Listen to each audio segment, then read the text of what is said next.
తాకట్లో ఉన్న మీ బంగారాన్ని విడిపించి ఆ రోజు ఆన్లైన్ రేటుకి కొంటాం. Sharma gold company. భారీ వర్షాలు కర్ణాటక రాజధాని బెంగళూరు నగరాన్ని ముంచెత్తాయి. భారీ వర్షాల కారణంగా అనేక ప్రాంతాల్లో రోడ్లు జలమయమయ్యాయి.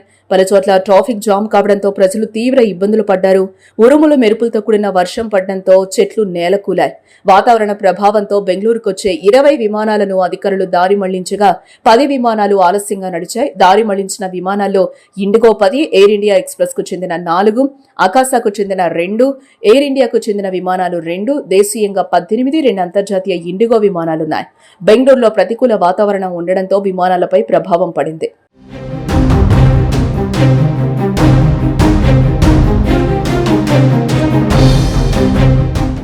ఇక మరోపక్క నిన్న ఉదయం నుంచి బెంగళూరు నగరంలో వాతావరణం చల్లబడి వర్షం ప్రారంభమైంది.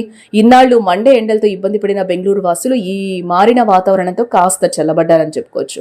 ఊపిరి పీల్చుకున్నారు. పలు ప్రాంతాల్లో ఈదురుగాలులు, భారీ వర్షాలు కురవడంతో ఎండల తీవ్రత నుంచి ఉపశమనం లభించింది. ఇక ఉదయం నెమ్మదిగా ప్రారంభమైన వర్షం కాసేపట్లో భారీ వర్షంగా మారింది.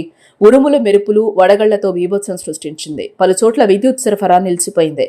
బెంగళూరు రూరల్ జిల్లా హోసకోటేలో వడగళ్ల వానలు పడిన వీడియోను ఎక్స్ యూజర్ షేర్ చేశాడు. ఈదురుగాలులతో పాటు బెంగళూరు నగరంలోని ఉత్తర పశ్చిమ ప్రాంతాల్లో భారీ వర్షాలు కురిశాయి. రాబోయే 2-3 రోజుల్లో నగరం అంతటా వర్షాలు కురిసే అవకాశం ఉందని వాతావరణ శాఖ తెలిపింది.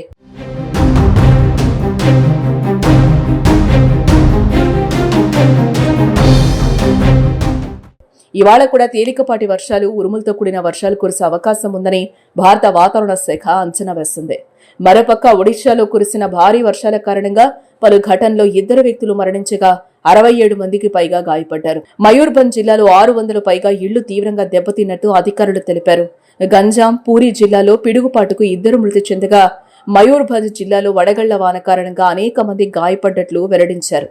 మయూర్భంజ్లోని 2 అత్యంత దెబ్బతిన్న బ్లాక్ లైన్ బిసోయి, బంగిర్పోసి బ్లాకుల్లో జిల్లా యంత్రాంగం సహాయ పునరావాస కార్యకలాపాలను ప్రారంభించింది.